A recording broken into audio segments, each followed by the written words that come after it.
Okay, बिस्मिल्लाहिर्रहमानिर्रहीम। तो we discuss diabetes type 1 and type 2। ठीक है जी। इसके अंदर हमने डिफरेंसेस पढ़ी है, टाइप 1 क्या है, टाइप 2 क्या है। Type 1 specially less than 30 years of age में कॉमन है, type 2 after the age of 30। Type 1 के अंदर जेनेटिक एसोसिएशन बहुत कॉमन है, ये यंग एज के अंदर ज़्यादा होता है, इसकी कॉम्प्लिकेशन में डीकेए आता है। ठीक है, वो टाइप 2 में भी जा सकता है। ठीक है ना, यस, वो टाइप 2 में भी जा सकता है। ठीक है। दूसरी बात हमने ये बताई थी कि जो डायबिटिक इन्वेस्टिगेशन है इसमें हम HbA1c करते हैं, जो हमें प्रीवियस 3 मंथ की ग्लूकोज स्टेटस बताती है। ठीक है, उसका वैल्यू अगर 6.5% से ज़्यादा आ जाए वो डायबिटिक होता है।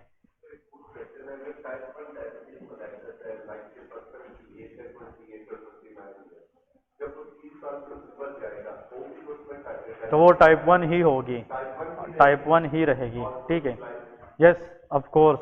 If a person is now 50 year age but he have type 1 before 30 years back, अगर उसको 20 ईयर में टाइप 1 हुआ था ना, उसकी एज 50 ईयर है, that person will be regarded same for type 1 diabetes. Clear है।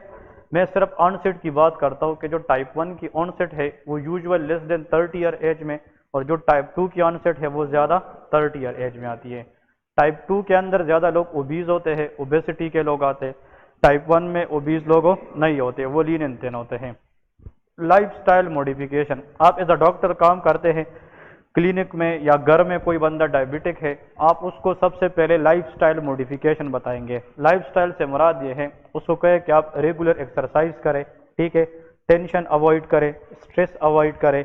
दूसरी बात, उसको कहे कि आप ऐसी हैबिट ना अपनाएं जिससे आपकी डायबिटीज़ वर्सन हो सकती है, जैसे कि स्मोकिंग कम करें, अल्कोहल इंटेक कम करना चाहिए, ठीक है, निकोटीन यूज़ कम करना चाहिए। दूसरी बात यह कि रेगुलर एक्सरसाइज और sweet intake in the diet उसको कम करना चाहिए। इसके साथ साथ वेजिटेबल इंटेक को बढ़ाना चाहिए। तो अगर कोई बंदा स्वीट इंटेक कम करे, सिगरेट स्मोकिंग क्विट करे, अल्कोहल इंटेक कम करे, वो बंदा निकोटीन इंटेक कम करे, और वो स्ट्रेस भी अवॉइड करे, और अपनी ग्लूकोज की मॉनिटरिंग जो है ना वो बार बार करे, तो उसकी डायबिटीज़ काफ़ी हद तक क्या रहती है, कंट्रोल रहती है। लेकिन अगर इसके बावजूद भी पेशेंट जो है ना उसकी ग्लूकोज क्या होती जा रही है, बढ़ती जा रही है, तो हम फिर कुछ मेडिकेशन देते हैं। तो आज हम डायबिटीज़ मैनेजमेंट पढ़ेंगे, उसके अंदर हम जो मेडिकल साइड है, what are those medicine which is use for the treatment of diabetes, वो हम पढ़ेंगे। तो डायबिटीज़ या diabetic management, diabetes management, management में आप लोग को पहले बता चुका हूँ, you people should counsel the people for lifestyle modification. तो लाइफस्टाइल मॉडिफिकेशन के साथ साथ we have the treatment for type 1 and type 2 diabetes. Type 1 diabetes के लिए जो होली सोली ट्रीटमेंट है वो इंजेक्टेबल इंसुलिन है, क्योंकि टाइप 1 के अंदर इंसुलिन नहीं होती, तो टाइप 1 की ट्रीटमेंट ही इंसुलिन है। लेकिन टाइप 2 में हम ऐसे टैबलेट्स देते हैं जिससे हम ग्लूकोज को क्या करें, कम। इसको कहते हैं ओरल हाइपोग्लाइसीमिक टैबलेट, मतलब कि ओरली वो टैबलेट में खाएंगे और इससे हाई ग्लूकोज क्या हो जाएंगे, कम। तो ओरल हाइपोग्लाइसीमिक टैबलेट्स देते हैं, और ओकेजनली अगर ज़रूरत पड़े तो हम इंसुलिन भी दे सकते हैं। सो टाइप 1 के लिए जो प्योर ट्रीटमेंट है वो क्या है, वो इंसुलिन है। लेकिन टाइप 2 के लिए insulin plus oral hypoglycemic agent. यहाँ पे ये चीज़ आप लोग अपने पास लिख लें ताकि बाद में आसान हो। टाइप 1 डायबिटीज़, टाइप 1 डायबिटीज़ के लिए लेके डाइटरी मॉडिफिकेशन करते हैं। डाइटरी मॉडिफिकेशन का मतलब कि स्वीट इंटेक को कम करना चाहिए, साल्ट इंटेक भी क्या करना चाहिए, कम, क्योंकि साल्ट हाइपरटेंशन कराता है, hypertension can worsen the diabetes. ठीक है।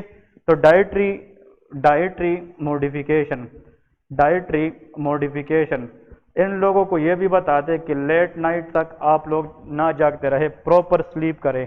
प्रॉपर स्लीप करेंगे, स्मोकिंग क्विट करेंगे, अल्कोहल इंटेक कम करेंगे, रेगुलर एक्सरसाइज करेंगे, और स्वीट इंटेक कम करेंगे। These are are in the dietary modification. और इसके साथ साथ हम टाइप 1 में क्या देंगे, तो लेके इंसुलिन रिप्लेसमेंट करेंगे, इंसुलिन रिप्लेसमेंट, क्योंकि इंसुलिन तो उन लोगों में होते नहीं है, तो we will replace from outside exogenous insulin, हम बाहर से इंसुलिन देंगे। टाइप 2 की आप लोगों ने याद रखना, टाइप 2 टाइप 2 में भी हम डाइटरी मॉडिफिकेशन बताएंगे कि नहीं? इसमें भी डाइटरी मॉडिफिकेशन बताएंगे। इसके साथ साथ we go for oral hypoglycemic agent, hypoglycemic agent, क्योंकि those drug which is used in the treatment of diabetes that should decrease glucose, so they are hypoglycemic agents। ये टैबलेट्स की शक्ल में हम देंगे, अगर इससे काम ना हो जाए इंसुलिन रिप्लेसमेंट भी कर सकते हैं। तो इन दोनों में सिर्फ डिफरेंस ये है कि भाई कि the mainstay treatment for type 1 is insulin replacement, लेकिन initial treatment for type 2 is oral hypoglycemic agent but occasionally insulin replacement. तो ये क्वेश्चन आप लोगों ने मुझसे किया भी था कि as type 2 diabetic patient receive insulin or not?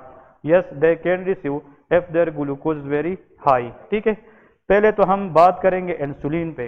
Insulin क्या है, इसकी जो इंजेक्शन फॉर्म्स आती है वो कौन कौन सी हैं? एग्जाम में आप लोगों को एक क्वेश्चन आता है, some insulin in the body act for very short time, उसको शॉर्ट एक्टिंग इंसुलिन कहते हैं। कुछ इंसुलिन ज़्यादा देर तक काम करती है, long acting. Depending upon the duration of action insulin are few types. तो एक टेबल बनाते हैं, तो यहाँ पे एमसीक्यूज में इस टेबल से एक क्वेश्चन ज़रूर आएगा, हेडिंग दे इंसुलिन के बारे में। तो इंसुलिन प्रिपरेशन लेके फिर इंसुलिन की जनाब एक्शन हम लिखेंगे, ठीक है, और रिस्क लिखेंगे जो साइड इफेक्ट्स हैं इंसुलिन के। लेकिन यहाँ पे तो सबसे पहले depending upon the duration of action insulin are ultra short acting insulin. Ultra short acting, ultra short acting insulin से मुराद ये है कि इसकी जो ड्यूरेशन ऑफ एक्शन है ये बहुत कम होता है, ना होने के बराबर। बस देते हैं, काम डायरेक्ट कर देते हैं बंदे, लेकिन ट्रांजिएंट रिलीफ देते हैं, मीन वक्ती तौर पर। अगर आपका ग्लूकोज एकदम बहुत ज़्यादा हुआ, उसको बहुत कम टाइम में कम करने के लिए क्या देते हैं? Ultra short acting. इसका एक क्वेश्चन इस तरह आता है कि एक बंदा है, वो डायबिटिक है, वो वाइफ की वजह से जो है ना स्वीट नहीं खाता, ठीक है ना। इसका क्वेश्चन ये आता है, इस तरह सिनेरियो आती है कि wife is very strict that she can not allowed to her husband the sweetie things, वो स्वीट चीज़ें नहीं देती, ठीक है। लेकिन बंदा जाकर पार्टी अटेंड कर लेता है बाहर ऑफिस में, और उसमें वो ज़्यादा क्या कहता है? स्वीट कहता है, और वो घर आता है तो उसकी तबीयत खराब हो जाती है। तो वो बीवी की डर के मारे, ठीक है, फिर क्या करेगा? ऐसी कौन सी चीज़ लेगा जिसकी ग्लूकोज डायरेक्ट डाउन हो जाए? Ultra short acting. क्योंकि ट्रांजिएंट हाइपरग्लाइसीमिया हुआ है, उसने अभी मील लिया है, उसमें ग्लूकोज बहुत ज़्यादा इंक्रीज है। तो ऐसा इंसुलिन जो बिल्कुल कम टाइम में ग्लूकोज को क्विकली कम करे, तो ये क्या है? Ultra short acting. लेकिन ये मेन स्टे ट्रीटमेंट नहीं है, क्योंकि हम बार बार नहीं ले सकते, ये एक वक्त के लिए हम लेते हैं। इसके बाद the next insulin is short acting insulin. इसके साथ साथ शॉर्ट एक्टिंग, हाँ जी, ये इस तरह एक चार्ट बना रहे तो बेहतर है, ठीक है। आप लोग ऐसे इसको एक चार्ट में सिर्फ नाम के लिए मैं आप लोगों को बताने लगा हूँ। शॉर्ट एक्टिंग एक होते हैं, इंटरमीडिएट एक्टिंग, और इसके बाद लॉन्ग एक्टिंग होगा, ठीक है। तो आप लोग इस तरह 4 कॉलम्स बनाएं, ठीक है। इंटरमीडिएट एक्टिंग इंसुलिन, और यहाँ पे आखिर में लेके long acting insulin, long acting insulin. These are the different types of insulin depending upon the duration of action, ऐसा है ना। ओके, अल्ट्रा शॉर्ट एक्टिंग, इसके अंदर 3 नाम आप लोगों ने याद रखने हैं कि वो कौन सा इंसुलिन है जो किसके अंदर आते हैं? Ultra short acting. Number 1 is lispro. इसके अंदर कौन सा इंसुलिन आता है? लेस्प्रो। ये लेस्प्रो इंसुलिन का नाम है, ठीक है। लेस्प्रो के नाम से इंसुलिन आती है, और वो कौन से होते हैं? Ultra short acting. इसके बाद नेक्स्ट होता है स्पार्ट। क्या? स्पार्ट। अब इसके साथ अगर TA लिखे ना, स्पार्टेट वो अमाइनो एसिड है। स्पार्टेट क्या है? Amino acid, but aspart is insulin, ठीक है। और एक और आते GLULISINE, ग्लूलिसीन। इसको क्या कहते हैं? ग्लूलिसीन। तो ये 3 आप लोगों ने यार रटने हैं। रटने क्या कि इसको बार बार आप लोग मेमोराइज करेंगे, प्रैक्टिस में फिर बंदा सीख जाता है। लेकिन these 3 insulin are ultra short acting insulin, lispro, aspart and glulisine. ये किस में आते हैं? Ultra short acting insulin. अब आते हैं जनाब इसमें शॉर्ट एक्टिंग के अंदर इंसुलिन है, इसको रेगुलर इंसुलिन कहते हैं, that is called regular insulin. ज़्यादातर ये लगाई जाती है, इसको हम ह्यूमुलिन आर भी कहते हैं, Humulin R. Humulin is a brand name for insulin. Humulin किसके यूज करते हैं? इंसुलिन का ब्रांड नाम है, और आर स्टैंड फॉर रेगुलर। तो regular insulin is a short acting insulin. जो इंटरमीडिएट एक्टिंग है उसका नाम है एनपीएच। एनपीएच के नाम से आता है, एनपीएच, इस तरह ये सिंबल है। जिस मेडिसिन पे एनपीएच लिखा होता है ये इंसुलिन होता है। कौन से एक्टिंग की? इंटरमीडिएट। बुक में तो सिर्फ ये है, लेकिन इसका फुल फॉर्म है न्यूट्रल। किसी ने लिखना है तो protamine, protamine, it stand for Hagedorn, Hagedorn, ठीक है, neutral protamine Hagedorn. This is the full name of intermediate acting insulin, ठीक है, ये फुल नेम है। इसके अंदर जो ड्रग आते हैं, नंबर 1 इज ग्लार्गीन। इसके अंदर कौन सा आता है? ग्लार्गीन, जिसको ग्लार्जीन भी लोग कहते हैं, ठीक है, ग्लार्गीन या ग्लार्जीन। और एक इसके अंदर आते detemir, detemir. So this is a detemir. These two insulin are long acting insulin. बात समझ आ गई कि नहीं? पहले तो ये सारा लिस्ट आप लोगों ने मेमोराइज करना है, याद करना है कि 3 जो इंसुलिन है ये अल्ट्रा शॉर्ट एक्टिंग है। इनमें से एक शॉर्ट एक्टिंग है, एक इंटरमीडिएट है और 2 लॉन्ग एक्टिंग है। एग्जाम में इस तरह आता है, all of the following insulin are ultra short acting except. वो ये तीनों देते हैं और उस लार्ज में से एक देता है। ये लार्ज वाले आप लोग कैसे याद करें? जो मैंने याद किए हैं ना अभी तक प्रैक्टिस में भी, ये देखें, glargine, glar, LARG, large. Large mean बड़ा, लॉन्ग एक्टिंग वाला होता है ये। इसके अंदर लार्ज का वर्ड आता है कि नहीं? और लार्ज मीन बड़ा, ज्यादा देर तक, लॉन्ग एक्टिंग है। और detemir D, D for duration. Duration में ज्यादा एक्टिंग वाला क्या है? डी वाला है डेटिमर, तो इसका ड्यूरेशन ऑफ एक्शन ज्यादा होता है। सो डी फॉर मोर ड्यूरेशन, ठीक है, ड्यूरेशन ऑफ एक्शन जितना ज्यादा होगा उतना ये लॉन्ग एक्टिंग है। तो डी फॉर ड्यूरेशन। और लार्जीन इज लार्ज, ये लार्ज एक्टिंग है तो लॉन्ग एक्टिंग आएगा। क्लियर है? ये पॉइंट्स याद रखने हैं। तो ये जनाब हमारे पास these are the list for what you know about insulin acting, ठीक है। इंसुलिन, इसकी जनाब हमने मैकेनिज्म ऑफ एक्शन ये तो पढ़ लिया था कि ये ग्लूकोज की अपटेक को बढ़ाता है in skeletal muscle cell and adipose tissue by the help of GLUT4। लेकिन यहाँ पे एक MCQs है, वो अभी तक हमने नहीं पढ़ा है। तो MOA लेके, MOA stand for mechanism of action. MOA mean mechanism of action. जब भी MOA का जिक्र आता है फार्माकोलॉजी में, इसका मतलब क्या होता है? Mechanism of action. तो यहाँ पे लेके insulin bind to its receptor, receptor and activate, ये MCQs है, एक्टिवेट टायरोसिन काइनेज एंजाइम। कौन सा enzyme? Tyrosine kinase, in leading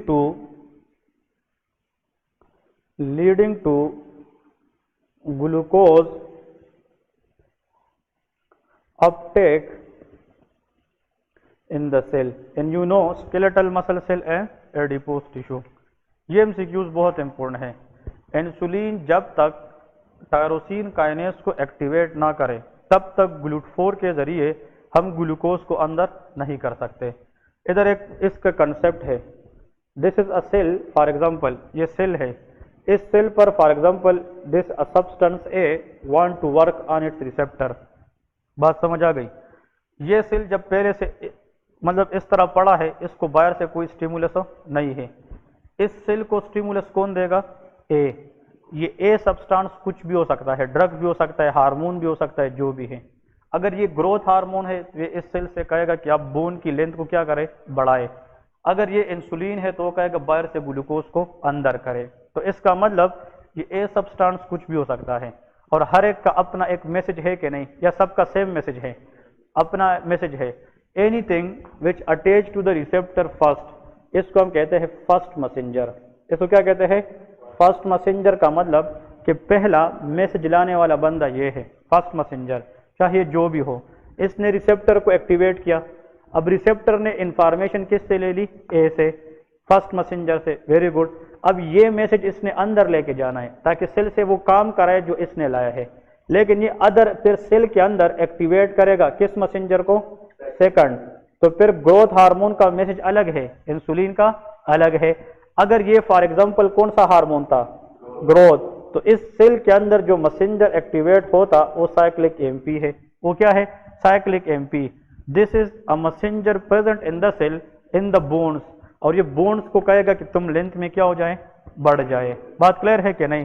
तो ये इंट्रासेल्युलर है कि extracellular, second messenger is intracellular signalling pathway को रेगुलेट करता है। बात क्लियर है? और ये उस मैसेज का काम करवाते हैं सेल से जो किसने लाया हो, फर्स्ट मैसेंजर ने।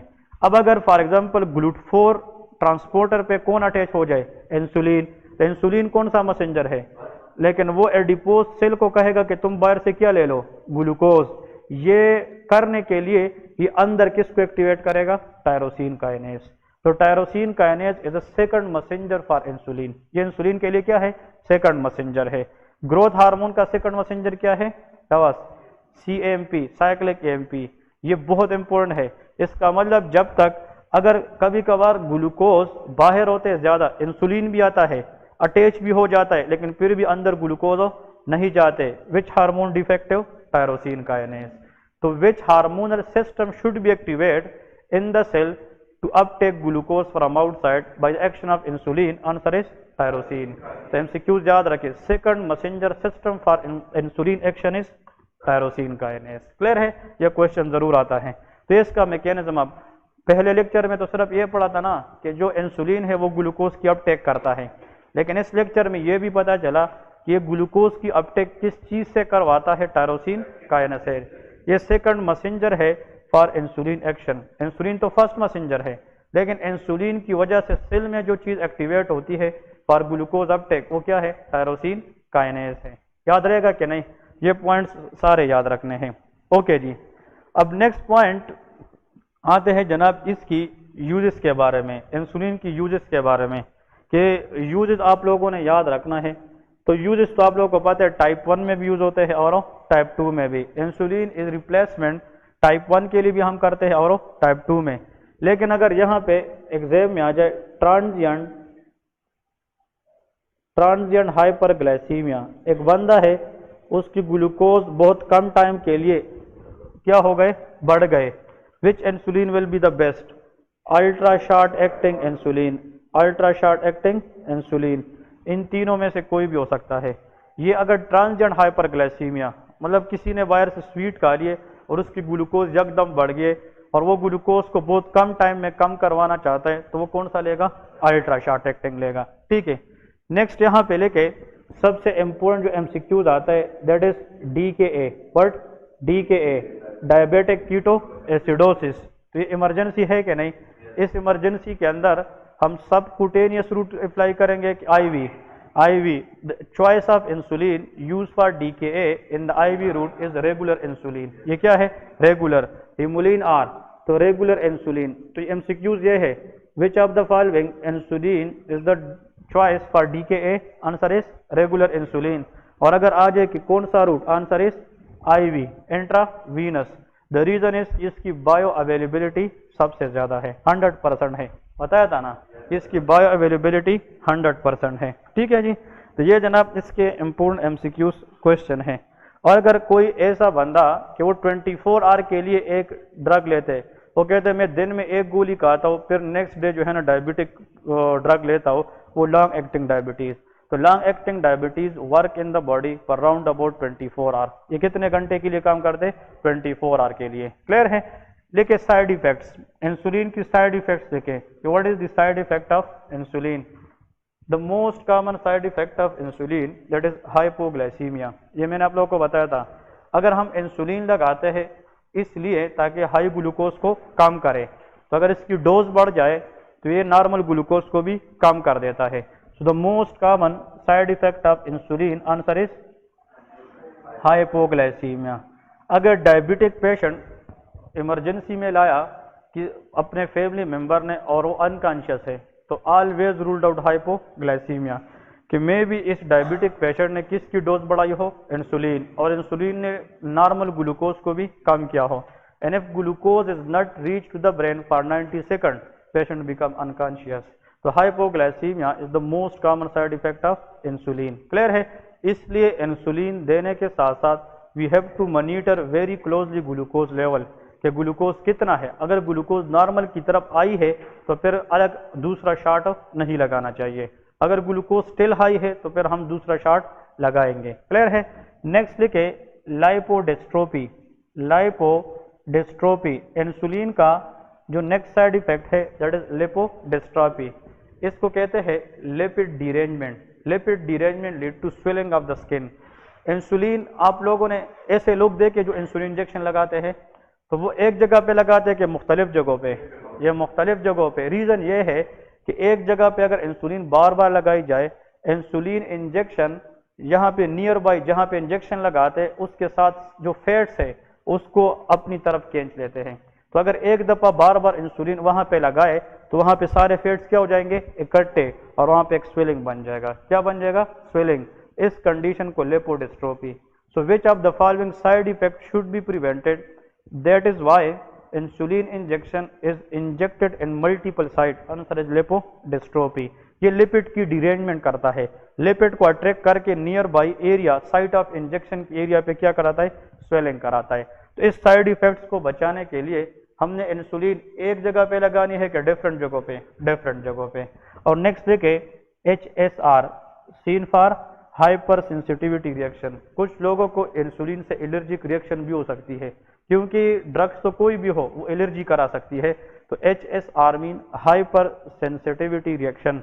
Hyper sensitivity reaction it's mean HSR का जो फुल फॉर्म है दैट इज हाइपर